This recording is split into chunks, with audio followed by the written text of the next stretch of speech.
ಓಂ ಶಾಂತಿ ವೀಕ್ಷಕರೇ, ಭಕ್ತರೇ, ಅಭಿಮಾನಿಗಳೇ, ಗುರುಮಕ್ಕಳೇ, ನಿಮ್ಮೆಲ್ಲರಿಗೂ ಒಳ್ಳೆಯದಾಗಲಿ. ಇವತ್ತು ನಾನು ನಿಮಗೆ ಇಂಪಾರ್ಟೆಂಟ್ ಬದನೆಕಾಯನ್ನು ತೋರಿಸ್ತೀನಿ. ಇಷ್ಟು ದಿವಸ ನಾನು ನಿಮಗೆ ಬದನೆಕಾಯಿಗಳನ್ನು ಹುಣಸೆ ಮರದಲ್ಲಿ, ಬೇವಿನ ಮರದಲ್ಲಿ, ಆಮೇಲೆ ಮುತ್ತುಕ ಮರದಲ್ಲಿ, ಆಲದ ಮರದಲ್ಲಿ, ಅರಳಿ ಮರದಲ್ಲಿ ಇತ್ಯಾದಿ ತೋರಿಸಲಾಗಿದೆ. ಇವತ್ತು ನೋಡಿ, ನಾನು ಬಿಲ್ವ ಮರದಲ್ಲಿ ನಿಮಗೆ ಬದನೆಕಾಯನ್ನು ತೋರಿಸ್ತಾ ಇದ್ದೀನಿ. ನೆನಪಿಟ್ಕೊಳ್ಳಿ, ಬಿಲ್ವ ಮರದಲ್ಲಿ ಸರ್ವ ದೇವತೆಗಳ ವಾಸಸ್ಥಾನ ಬಿಲ್ವ ಮರ. ಸರ್ವಶಕ್ತಿ ಸಂಪನ್ನ ಸರ್ವದೈವ ವಾಸಸ್ಥಾನ. ನೋಡಿ, ಬದನೆಕಾಯಿ ಕಾಣಿಸ್ತಾ ಇದೆ, ನಿಮಗೆ ತೋರಿಸ್ತಾ ಇದ್ದೀನಿ. ಬದನೆಕಾಯಿ ಬಿಳಿ ಕಲರ್ ಇದೆ, ವೈಟ್ ಕಲರ್, ಎಲೆಗಳು ದೊಡ್ಡದು. ಜೂಮ್ ಮಾಡಿ ತೋರಿಸ್ತಾ ಇದ್ದೀನಿ, ನೋಡ್ಕೊಬಿಡಿ. ಕಾಣಿಸ್ತಲ್ಲ, ಅದು ಬದನೆಕಾಯಿ. ಬಿಲ್ವ ಮರದಲ್ಲಿ ಬೆಳೆದ್ರೆ ಅದು ಆ ಬದನೆಕಾಯಿಂದ ನಾವು ವಶೀಕರಣ, ಮಂತ್ರಸಿದ್ಧಿ, ಇದಕ್ಕೆಲ್ಲ ನಾವು ಅದನ್ನು ಉಪಯೋಗಿಸ್ಬೋದು. ಮನೆಗಳಲ್ಲಿ ಅದನ್ನು ಇಟ್ಟರೆ, ಅದರ ಕಡ್ಡಿಯನ್ನು, ಆ ಬದನೆಕಾಯಿ ಕಡ್ಡಿಯನ್ನು ಇಟ್ಟರೆ ಮನೆಗಳಲ್ಲಿ ಬಹಳ ಒಳ್ಳೆಯದಾಗುತ್ತೆ. ಹಾಗೆ ತಾಯಿ ಯಂತ್ರಕ್ಕೆ ಎಲ್ಲ ಇದನ್ನು ಬಳಸ್ಬೋದು. ಹೋಮಕುಂಡಕ್ಕೂ ಬಳಸ್ಬೋದು, ತಾಯ್ತಕ್ಕೆ, ವಶೀಕರಣಕ್ಕೆಲ್ಲ ಬಳಸ್ಬೋದು. ಇದು ಬಿಲ್ವ ಮರ, ನಿಮ್ಗೆ ಗೊತ್ತಿದೆ, ಕಾಯಿಗಳು ಕೂಡ ಕಾಣುತ್ತೆ ನೋಡಿ.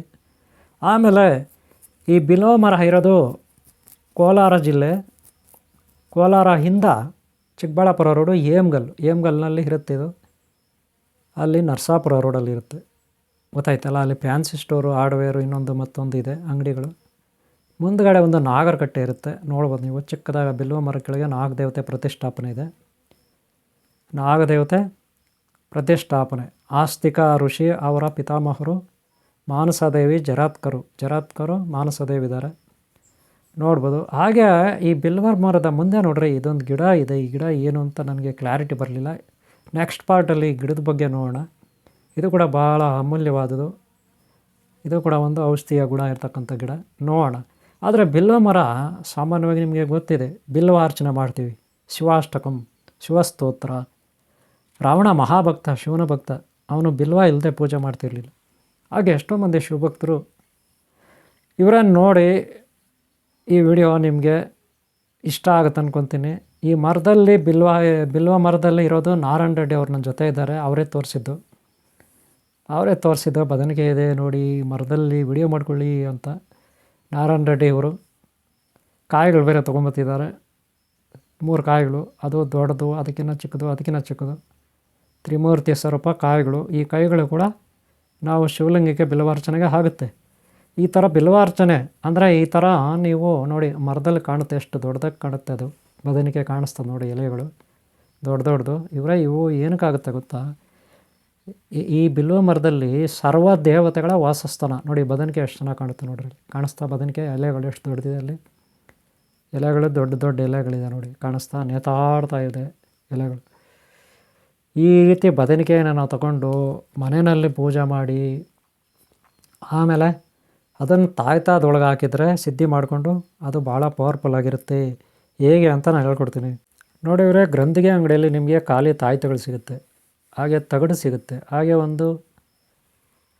ಒಂದು ಮೊಳೆ ಥರ ಏನಾದರೂ ಒಂದು ಸ್ವಲ್ಪ ಚೂಪಾಗಿರುತ್ತದು. ನೀವು ಪೆನ್ನಲ್ಲಿ ಕೂಡ ಬರಿಬೋದು, ಅಷ್ಟು ತೆಳುವಾಗಿರುತ್ತೆ ತಗಡು ಪೀಸುಗಳು. ಯಾವುದು ಗ್ರಂಥಿಗೆ ಅಂಗಡಿಯಲ್ಲಿ ಸಿಗ್ತಕ್ಕಂಥದ್ದು. ಅದರಲ್ಲಿ ಕರೆಕ್ಟಾಗಿ ಮಾರ್ಕ್ ಮಾಡ್ಕೋಬೇಕು, ಎಷ್ಟು ಮಾರ್ಕ್ ಮಾಡ್ಕೋಬೇಕು, ಎಷ್ಟು ಬೀಜಾಕ್ಷರ ಇದೆ, ಬೀಜಾಕ್ಷರ ಎಷ್ಟಿದೆ ಅಷ್ಟು ಮನೆಗಳನ್ನು ಮಾಡ್ಕೋಬೇಕು. 1-2 ಮನೆ ಎಕ್ಸ್ಟ್ರಾ ಮಾಡ್ಕೋಬೇಕು ಅಷ್ಟೇ. ಆಮೇಲೆ ಆ ಬೀಜಾಕ್ಷರಗಳನ್ನ ಮನೆಗಳಲ್ಲಿ ಕೂರಿಸಿ ಒಂದು ಟೈಮ್ ಅಂತಿರುತ್ತೆ, ಭಾನುವಾರ, ಮಂಗಳವಾರ, ಆ ಟೈಮ್ನಲ್ಲಿ ಆ ತಾಯ್ತದ ಒಳಗಡೆ ಹಾಕಬೇಕು, ಗೊತ್ತಾಯ್ತಲ್ಲ.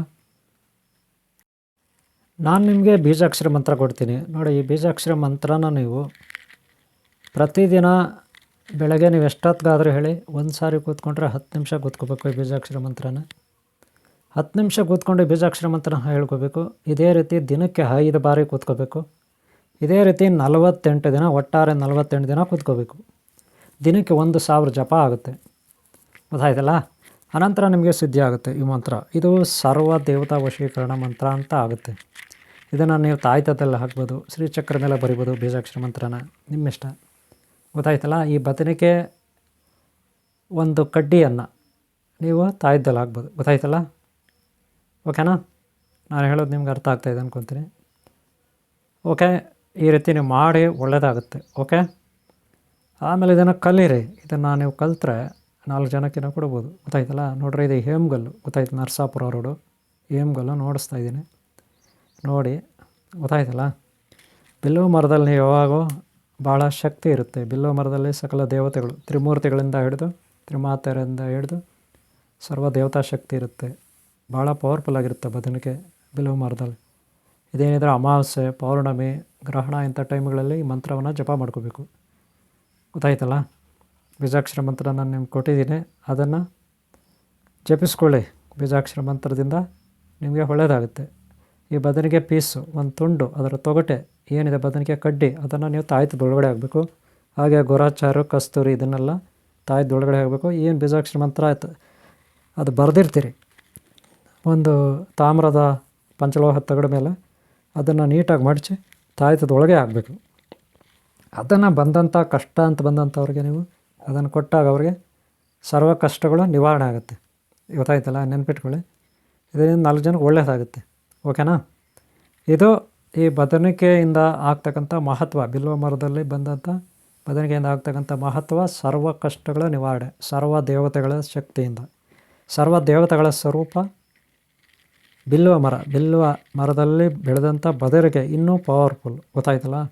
ರಾವಣನು ಶಿವಭಕ್ತನಲ್ವ, ಎಷ್ಟೆಲ್ಲ ಆರಾಧಿಸ್ತಲ್ವ. ಹಾಗೆ ಎಷ್ಟೋ ಮಂದಿ ಬಿಲ್ವ ಇಲ್ಲದೆ ಪೂಜೆ ಮಾಡಲ್ಲ. ಶಿವನಿಗೆ ಬಹಳ ಪ್ರಿಯವಾದದ್ದು ಬಿಲ್ವ. ಈಗ ಅರ್ಥ ಆಯ್ತಲ್ಲ. ಓಕೆ ಅವರೇ, ಈ ವಿಡಿಯೋ ಇಷ್ಟ ಆಗಿರೋ ಒಂದು ಲೈಕ್ ಮಾಡಿ. ನಿಮ್ಗೆ ಒಳ್ಳೆಯದಾಗಲಿ. ಓಂ ಶಾಂತಿ.